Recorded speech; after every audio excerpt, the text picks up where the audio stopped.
Imagine my wife suggested an open marriage, and I went along with it, partly to take revenge on her betrayal. But let me start from the beginning. Melanie and I had been married for over 10 years, and things were okay, not amazing, not terrible, just predictable.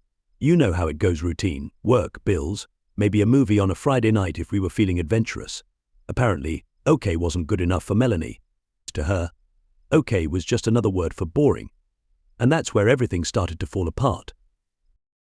We hadn't had that spark in a while. Yeah, intimacy was less frequent, but I never thought it was a problem.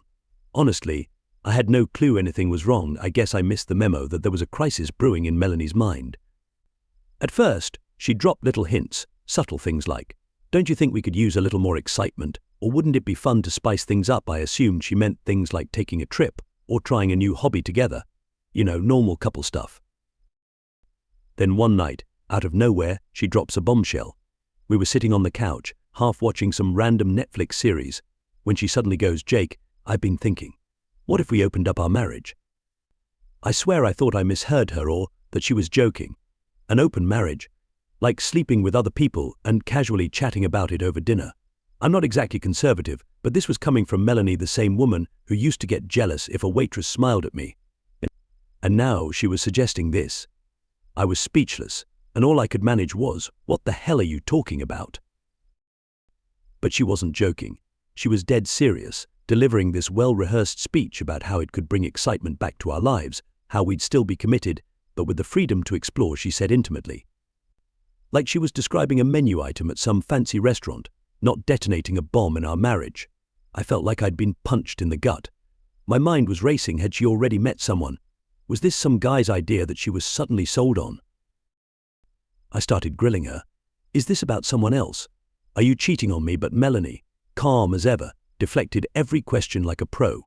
"No, Jake, it's not like that. I just think it could be good for us, healthy even. A way to grow together." Yeah, because nothing says growing together like sharing your spouse with other people, right? Our conversations got more heated after that. Anytime I brought it up, she'd shut me down, making me feel like I was the crazy one for not being open-minded. She twisted everything I said, making me feel like some outdated dinosaur who couldn't adapt. And let me tell you, every time she called me closed off or accused me of being afraid of change, it chipped away at everything I thought our marriage stood for. I didn't know who to talk to. It's not exactly something you bring up at a family barbecue, so I confided in my best friend Luke, expecting him to be on my side. But instead of telling me it was messed up, he hit me with some new age garbage about how a lot of couples are doing it these days, and maybe I should try seeing things from her perspective. It could be an adventure, he said. An adventure? Yeah, more like jumping out of a plane without a parachute. The worst part was Melanie started acting like the open marriage idea was already set in stone. She'd casually say things like, "Once we get into the swing of it, you'll see how good it'll be for us. We'll be closer, trust me," with this infuriating smile, like she was giving me a gift. Meanwhile, she started spending more time on herself, putting extra effort into her appearance before work, staying late, claiming she was working overtime or grabbing drinks with co-workers. All the while, she pushed this narrative that this was the way forward, the way to save our marriage. It felt like I was living with a stranger in my own home. Every word she said was like a dagger, and I found myself lying awake at night, staring at the ceiling, wondering where everything had gone wrong. Was I really such a lousy husband? Did I miss the signs all these years, or was she just tired of me? Part of me wanted to shake her, scream, "How did we get here?" But another part of me was just exhausted from trying to figure out what she wanted, exhausted from feeling like nothing I did was enough. The worst part was knowing that no matter how much I argued, pleaded, or reasoned, she was going to do whatever she wanted with or without my blessing. Have you ever tried to convince yourself of something you knew deep down was complete nonsense? That's what I did. I spent weeks wandering around in a daze, replaying her words in my head. I didn't want to agree to this open marriage insanity. It felt like selling my soul just to keep the peace. But I was desperate to hold on to any sense of normalcy. I even caught myself thinking, maybe I'm the one who's out of touch.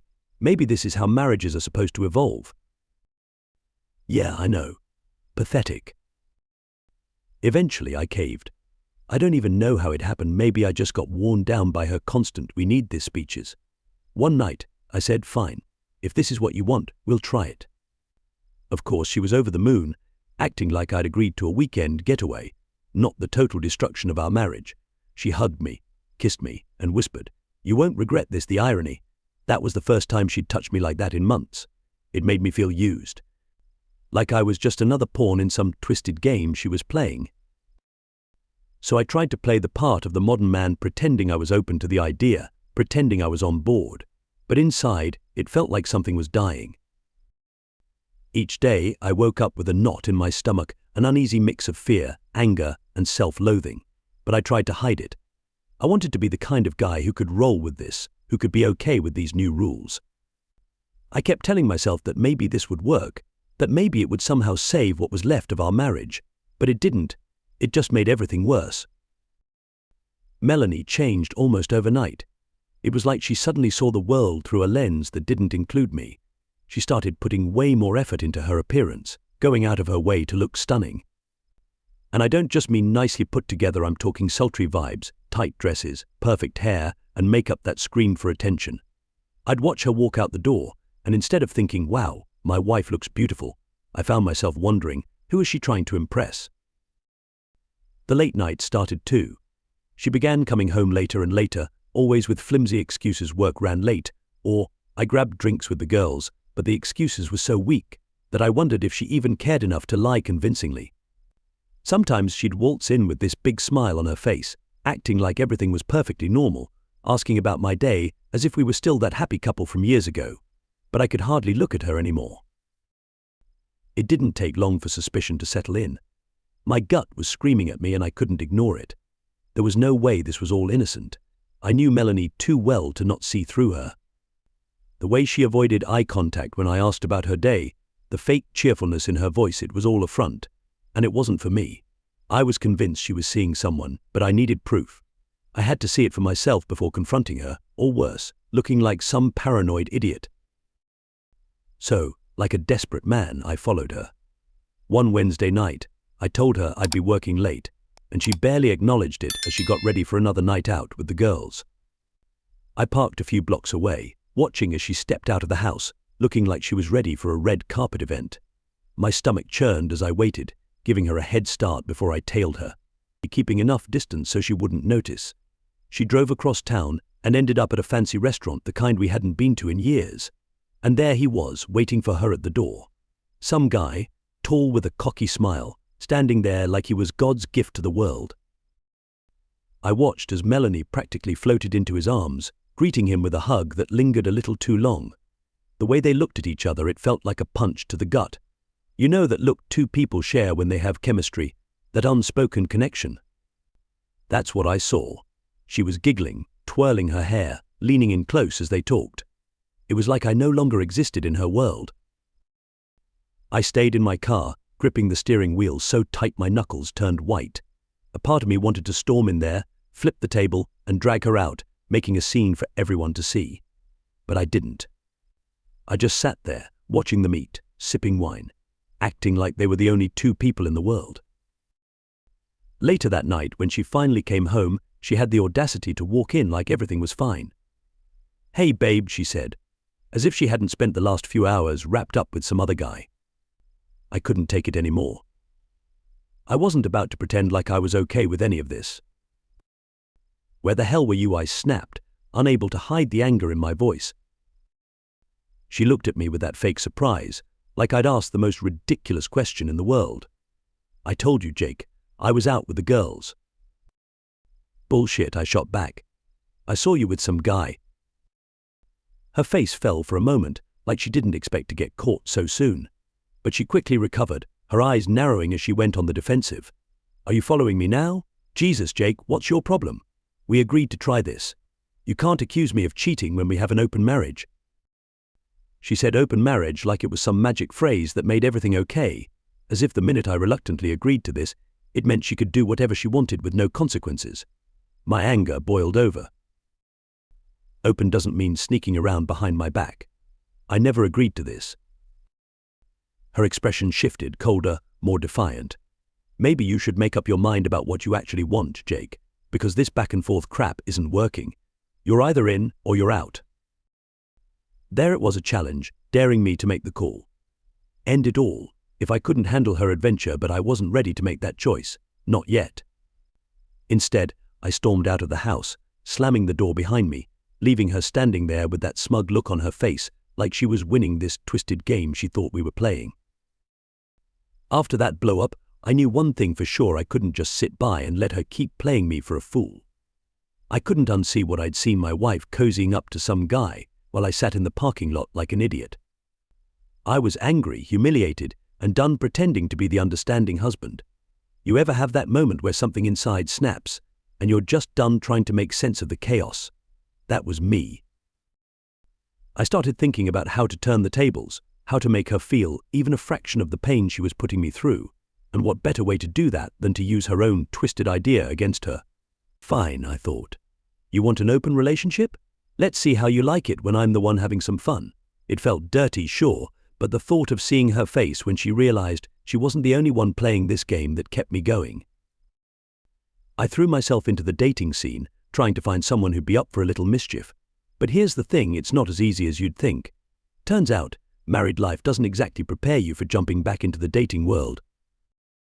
At first, it felt awkward. I was that guy at the bar who seemed completely out of place, struggling to make small talk with strangers. And don't even get me started on dating apps. Half of them felt like scams, and the rest just left me feeling out of my depth. Every profile I swiped through was a reminder of how long it had been since I'd put myself out there. But I was determined. For weeks, I hit up bars, attended happy hours, chatted with women online, all while Melanie continued her adventures. It turned into a twisted race to see who could open up the most, even though I wasn't fully honest about it. Still, it felt like I was slogging through mud. Most women were either turned off by the idea of getting involved with a married guy, or they ghosted me as soon as they learned about the open marriage thing. Not that I blamed them, the whole situation was full of drama. Then, I met Samantha. I was just about ready to give up when I came across her profile on some app. It was straightforward. She wasn't looking for anything serious, just a good time. I sent her a message without expecting much, but we hit it off.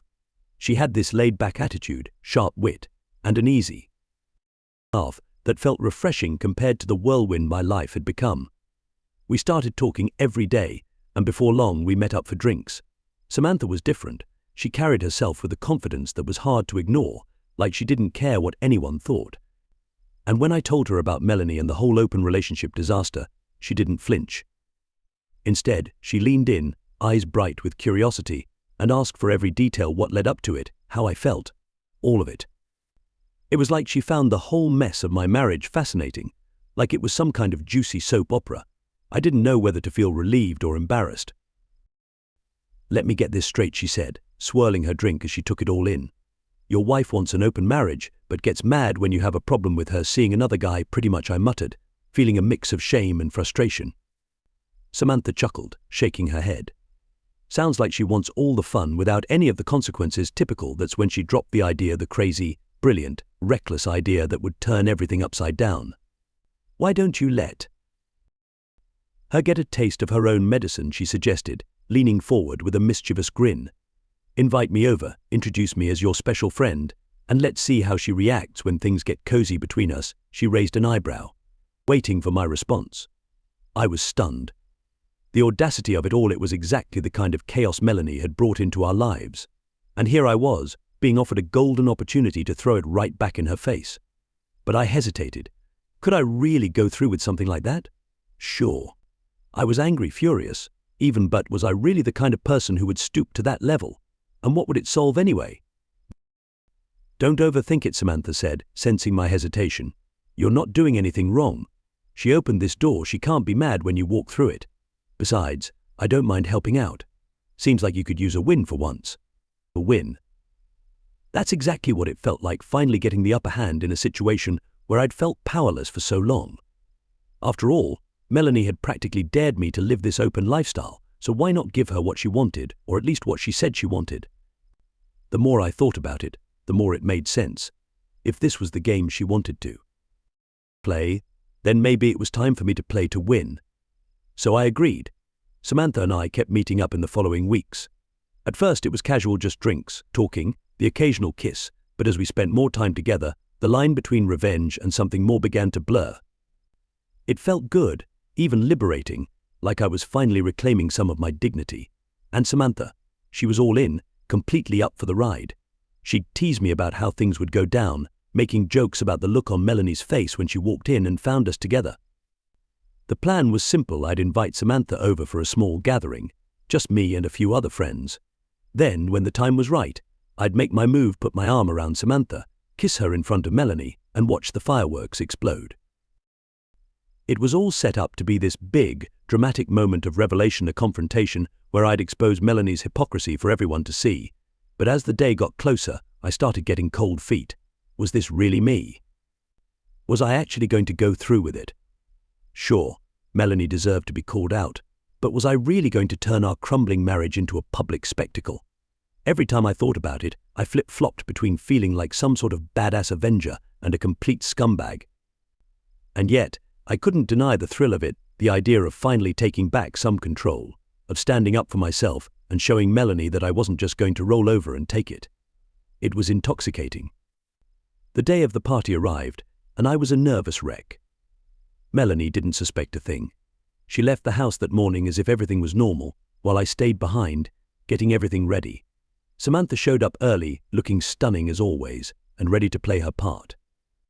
I could see it in her eyes, the excitement, the anticipation, and honestly, it was contagious. For the first time in a long while, I felt like I was in control, like I had a say in how this story would end. When Melanie finally walked through the door, I was ready. Ready to watch her perfect little world crumble, ready to make her face the consequences of her freedom. And Samantha? She was ready too, right by my side, playing her role to perfection. But as soon as Melanie walked in, I realized something. No matter how much I prepared, nothing could have truly gotten me ready for what was about to happen. The plan was set in motion, and as the hours ticked by, my nerves were on edge. I'd played the scenario in my head 1,000 times. Melanie walks in, sees me with Samantha, chaos erupts. But when the moment came, nothing could have prepared me for what it felt like to face it head on. It was like standing in the path of an oncoming train, daring it to hit me. The party started off tame, just a few friends, beers in hand, casual laughter filling the room. But it all felt like background noise. The only thing on my mind was what would happen when Melanie walked through that door. And Samantha? She played her part well, flirty, fun, magnetic. We exchanged glances across the room, shared little touches, knowing smiles. To everyone else, we were just two people getting along, maybe a bit too friendly for a married guy, but nothing outrageous. But to me, this was high stakes, a game where I would either win everything or lose whatever shred of dignity I had left. Then it happened. I heard the keys jingling at the front door, and time seemed to slow down. Melanie stepped in, looking like she always did after work, confident, a little tired, but completely unaware. For a split second, she looked surprised, like she'd forgotten I was having people over. And then she saw Samantha. She didn't blow up right away though, and that caught me off guard. Melanie's smart. She doesn't dive in without testing the waters first. Instead of marching over and making a scene, she gave me this tight little smile and started making her rounds, saying hello to everyone, acting like she was cool with it all. It was almost impressive how well she held it together almost. But I knew better. I saw the way her eyes flickered when they landed on Samantha, cold, assessing, trying to figure out who this woman was and why she was all over her husband. It was like watching a volcano on the verge of eruption, and all I could do was poke it a little harder. Finally, when Melanie made her way over to us, she flashed me a fake, sugary smile and asked, "So, aren't you going to introduce me to your friend?" The tension in the room was thick, almost palpable, as Melanie stared daggers at Samantha, clearly trying to figure out who this woman was in her home. "This is Samantha," I said, doing my best to sound casual, as though this entire situation were completely normal. She's my date for the night." I threw that word out there like a bomb, fully aware of the impact it would have on Melanie, and it hit her like a punch to the stomach. For a brief second, her face went pale, as if she couldn't process what I had just said. But she recovered quickly, too quickly, and forced a laugh, pretending it was all some big joke. "Oh really, your date?" she asked, her voice strained. "So this is what an open relationship looks like to you?" Samantha, to her credit, didn't miss a beat. She leaned in closer, her hand gliding up my arm, and gave Melanie a playful, knowing grin. "Well, Jake did mention that you were the one who suggested it," she said, fluttering her eyelashes as though she were in on some grand secret. I have to say, it's such a forward-thinking idea, and that was the spark that set the whole thing ablaze. Melanie's expression twisted into a sneer, and all the fake composure she'd been holding on to crumbled in an instant. "What the hell is this, Jake? You think it's funny to bring some tramp into our house? You think humiliating me like this is a game?" I had anticipated her outburst, but actually seeing it unfold, feeling the raw fury in her voice, made my heart race. Still, I stayed calmer than I ever imagined I could be in a moment like this. "I'm just following the rules," M.I. replied. "You're the one who wanted an open relationship, remember? I'm just trying to make it work." The look in her eyes was pure, unfiltered rage. She opened her mouth as if to retort, but the words seemed to get stuck, like she couldn't spit them out without choking on her own anger. That's when Samantha made her move. She turned to me, wrapped her arms around my neck, and kissed me hard. And this wasn't just any kiss, it was full-on, passionate, leaving nothing to the imagination. Melanie's reaction was immediate. She let out a sound that was part scream, part sob, and shoved the coffee table so forcefully that drinks went flying. "You piece of trash," she screamed, her voice cracking. "I knew you were pathetic, but I didn't think you'd sink this low." A twisted sense of satisfaction washed over me. I had flipped the script and made her see just how messed up everything had become. But it didn't feel good, not really. Watching her storm out, slamming the door so hard the walls shook, I didn't feel like I'd won anything. It felt hollow, as if all the pain and anger had led to this one ugly moment, and now there was nothing left. Once Melanie was gone, the party fizzled out. Our friends, clearly uncomfortable, made quick excuses and left, leaving just me and Samantha in the living room. She gave me a knowing smile, as if she could read every thought racing through my mind. "That was intense," she said softly, brushing her hand through her hair. "Are you okay?" I let out a long, shaky breath, unsure how to respond. Was I okay? Not really. I was a mess of emotions: relief, regret, anger, sadness, but one thing I knew for sure: I wasn't sorry for what I had done. Melanie had pushed me to my breaking point, and I had finally pushed back. "Yeah," I said, my voice barely above a whisper. "I think I needed to do that." Samantha walked over and wrapped her arms around me, pulling me close. It felt good to be held, to feel someone's warmth after everything that had just happened. She looked up at me with those bright, playful eyes and said, "Well, if it helps, you did great." Then she kissed me again, slower this time, with a tenderness that seemed to soothe the chaos swirling inside me. We ended up on the couch, wrapped in each other, and for the first time in a long while, I let myself relax. I allowed myself to feel something other than pain and anger. And when Samantha whispered, "Why don't we go upstairs?" I didn't hesitate. I needed this. I needed to lose myself in someone else, to feel like I was finally breaking free from the nightmare my marriage had become. The sex was intense, like all the built-up tension and frustration from the past weeks had finally found release in one wild, passionate night. And yes, it felt like freedom, a reckless, dangerous kind of freedom that I knew wouldn't last. But for those few hours, with Samantha's body pressed against mine, her breath hot on my skin, I felt alive again. Like maybe, just maybe, I could come out of this mess in one piece. The morning after the party, reality hit me hard. It was that kind of brutal clarity that only shows up once the anger fades, leaving you to stare at the wreckage you've caused. Melanie was gone, not out for a walk or a drive, but really gone. No texts, no calls, nothing. And I understood why. Last night had crossed a line, one we could never come back from.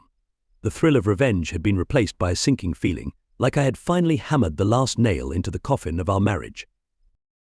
For the next few days, I walked around in a fog, replaying everything in my head: the kiss, the shouting, the door slamming. I couldn't get Melanie's face out of my mind, the way she looked when she realized what was happening, the raw fury and hurt in her eyes. And as much as I hated to admit it, I felt guilty. Guilty for putting on that show, guilty for dragging Samantha into it, guilty for becoming the kind of man I had never wanted to be. But at the same time, a part of me knew this was always where things were headed. It was just the inevitable end of something that had died long ago. When Melanie finally came back, it wasn't with an apology or a gesture of peace. No, she stormed in, demanding that we talk. One look in her eyes, and I knew there was no going back to normal, no fixing what was broken. Her face was sharp, every word dripping with contempt. "So, this is who you are now," she spat the moment she stepped through the door. "Some pathetic coward who has to put on a show to feel like a man." I tried to stay calm, but the anger flared up just as fast. "Don't you dare turn this around on me, Melanie. I did what you wanted. This is the open relationship you asked for, or was that just an excuse to mess around behind my back? Don't act all innocent." She fired back, practically trembling with anger. "You didn't have to do that, bringing her here, flaunting it right in my face. Do you have any idea how humiliating that was?" "Humiliating," I yelled, finally losing my cool. "How do you think I've felt, Melanie? Do you think it's easy knowing my wife is out with some other guy and pretending it's all for the good of our marriage? Give me a break. You got exactly what you asked for, and now you can't handle it." It was like we were talking in completely different languages, and each word only added fuel to the fire. We shouted over one another, voices raised, taking every chance to tear each other down. She accused me of being insecure, of ruining what could have been a new chapter for us, while I threw her lies right back at her, calling her out for turning our marriage into a twisted experiment. All the pent-up anger and resentment we had both been carrying came pouring out, louder and uglier than I ever thought possible. By the end, we were both out of breath, standing there like fighters at the end of the final round, neither of us willing to back down. Then came the silence, the crushing realization that there was nothing more to say. "Maybe we should just end it," I said at last, the words tasting bitter in my mouth. "Maybe we're better off without each other." Melanie didn't even flinch. She just nodded, her jaw tight. "Fine. Let's get a divorce." And that was it. Years of marriage, a decade of memories, all reduced to one angry, impulsive decision. I could barely process it as she walked out this time for good. I wanted to run after her, to fix things, to take back every stupid word, but I didn't. I just stood there, feeling like the ground had disappeared beneath me. What followed was a blur of legal matters, lawyers, dividing assets, signing paperwork. We split everything, the house, the savings, all the stuff we'd collected over the years. And if you think that sounds clinical or easy, you'd be completely wrong. Every meeting felt like ripping open a wound. There were days when I'd leave the lawyer's office and just drive aimlessly for hours, unsure where to go, my mind spinning with all the what-ifs and regrets. But our friends, as expected, chose sides. Some rallied around me, saying I was right to stand up for myself, that Melanie had pushed me too far. Others sided with her, calling me a jerk for how I'd handled things, claiming I went too far with Samantha. It was as if our entire social circle had been split in two, and suddenly everyone had an opinion on our marriage, like it was some reality show they could judge from a distance. And Melanie. She was living her life, far away from mine. Last I heard, she had moved in with the guy from the restaurant. Guess it wasn't so casual after all. She stopped reaching out, stopped trying to talk things through, like she had finally found what she was looking for, and I was just baggage she had left behind. Part of me felt a strange sense of relief, at least she wasn't pretending anymore. But another part of me, the part that still remembered the good times, the part that still loved her despite everything, felt like it was dying. Starting over was hard. I moved out of the house. It felt haunted by too many memories, too much pain. I got a small apartment across town, far enough away not to run into Melanie, but close enough that I couldn't entirely forget she was out there. I threw myself into work, trying to stay busy, to keep moving forward. But no matter how hard I tried to build a new life, the ghost of the old one followed me everywhere. The apartment felt empty, and weekends seemed to stretch on forever. I couldn't stop thinking about the life we had before everything fell apart. There were nights when I'd scroll through my phone, looking at old photos, vacations, holidays, random moments of happiness. I'd wonder how we'd ended up here. How we had gone from two people who couldn't keep their hands off each other to two people who could barely stand to be in the same room. Then I'd shove those thoughts down, trying to focus on anything else, anything to avoid drowning in that sea of regret. I did see Samantha a few times after that night, but it wasn't the same. The excitement, the passion, it had faded. She was a great distraction, no doubt, but she wasn't who I wanted. She wasn't Melanie, and she knew it. Eventually we drifted apart, and I didn't try to stop it. Maybe it was for the best. I needed time to heal, to figure out who I was outside of that marriage, and dragging her through my mess wouldn't have been fair. So here I am now, trying to pick up the pieces and figure out how to live this life without Melanie. Some days it feels like freedom, like a huge weight has been lifted off my shoulders. Other days it feels like I'm wandering through a fog, unsure where I'm going, unsure if I'll ever really be okay again. But if there's one thing I've learned, it's that this isn't the end. The story isn't over yet, and maybe, just maybe, there's something good waiting for me on the other side. When I left town after the divorce, it was like ripping off a band-aid, painful, but necessary. I moved to a new city, started a fresh job, and focused on living my own life for the first time in years. The new job wasn't anything special, but it was steady, and it gave me structure. I suddenly found myself with free time I didn't know how to fill, so I tried everything: hiking, running, going to the gym. It felt like I was rediscovering who I was without the weight of a toxic marriage pulling me down. Samantha and I met up a few more times, but it didn't take long to realize that whatever we had was built on shaky ground. She was great, but I knew I wasn't ready to jump into anything serious, too much baggage, too much healing left to do. So we went our separate ways without much drama. Nights were the hardest. I'd lie awake thinking about Melanie, but not the Melanie I'd fought with. I'd think about the woman I married, the one who made me laugh, the one I once couldn't imagine living without. But I had to keep reminding myself it was over, that she was gone for good, and that we both made that choice. Eventually, those thoughts stopped hurting so much they just became background noise, and I came to a realization: revenge is hollow. In the moment, it felt satisfying, but afterward, it only deepened the pain. It didn't offer any relief or peace, it just kept the anger bouncing back and forth, leaving me stuck in the same place. When I finally let go of that, when I stopped expecting closure or apologies that were never going to come, I felt lighter than I had in ages. I was free from the lies, the drama, and the constant battle. I'm not going to pretend that everything is perfect now. There are still days when I feel a twinge of regret, that temptation to look back, but I've learned not to let it drag me down. I'm moving forward, one day at a time, figuring out what happiness looks like for me. I'm not chasing after anyone or anything, just living my life and finding peace with who I am. And for now, that's more than enough.